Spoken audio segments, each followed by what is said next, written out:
الصيف جه ومحتاجين كل يوم حاجة حلوة ترطب على قلبنا وتخطف بجد القلب كده زي ما انتم شايفين طعمها خطير خطير خطير.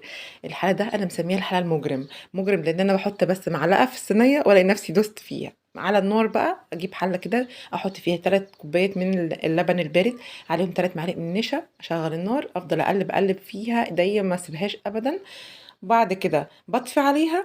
تمام، بس هي كده اول ما عملت فقاقيع كده خلاص كده هي تمام استوت بقت زي الفل، ما حطيتش سكر لسه ولا اي حاجه ولا عملت اي حاجه غير اللبن والنشا بس. قالب شوكولاته سمده او اي قالب عندك. عايزه بس 200 جرام 200 جرام من الشوكولاته الخام، ممكن تحطي شوكولاته بيضه، ممكن تحطي شوكولاته بالحليب او دارك اللي انت تحبيه وتفضليه. بصوا الطعم ده في الاخر هيرجع لكم، انتوا بتحبوا ايه اعملوا كده. خلاص قلبته بقى بودنج شوكولاته طعمه وهم. ممكن تضيفوا عليه باكت من قهوه سريعه الذوبان بتاع التيست بس خطيره. كوبايه لبن مش عليها سكر ولا اي حاجه، ممكن نفضي عليها ظرف فانيليا. ونحط بقى نرص طبقات من البسكوت مغطساها في اللبن. طبعا اللبن ده ساقع يا جماعه، يعني ممكن تحطوه عادي مفيش مشكله. باخد بقى كبشيه حلوه كده من البودنج الجميل دوت. بس كده طبقة بسكوت، طبقة من البودنج، طبقة بسكوت، طبقة. أنا عملت 3 طبقات هنا. طبعا كمية الطبقات بتاعتكم يعني ترجع لكم اللي انتوا حابينه، أنا شايفة 3 كويسين جدا جدا جدا. طبعا أخد معايا عمايل 10 دقايق وبعد كده بحطه بسرعة في الفريزر عشان أنا مستعجلة، كنت عازمة عليه ضيوف وكده.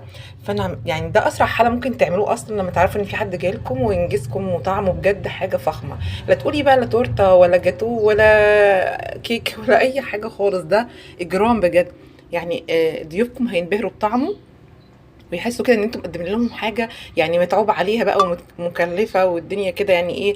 انتوا يعني عملتوا معاهم اعلى واجب بجد، تحفه تحفه تحفه. عجب ضيوفي وانبهروا بيه جدا وسالوني ايه الطريقه، فانا قلت انزلها معاكم بقى في فيديو كده. طعمه بجد فظيع. شايفين اي بقى تزيين؟ انا كان عندي كاندي كده توت، وكان دي بشر شوكولاته بيضه. واي حاجه عندكم ممكن تحطوها، ممكن تحطوا يعني ممكن تعملوا الحاجات دي كلها كده باي تزيين يعجبكم. ممكن تحطوا فروته مسكره، بصوا اللي انتوا تحبوا. التزيين ده في الاخر ليكم. طلعتها من الفريزر وقطعتها وطعمها، بصوا يعني شكلها بيتكلم عنها، يعني هي مش محتاجة أصلا أي شرح ولا أي حاجة. في 3 دقايق بسكوت و يعني شوكولاتة وعملنا أحلى حلة سريع جدا. لايك وشير كتير، وكنت معاكم علا وهيمي.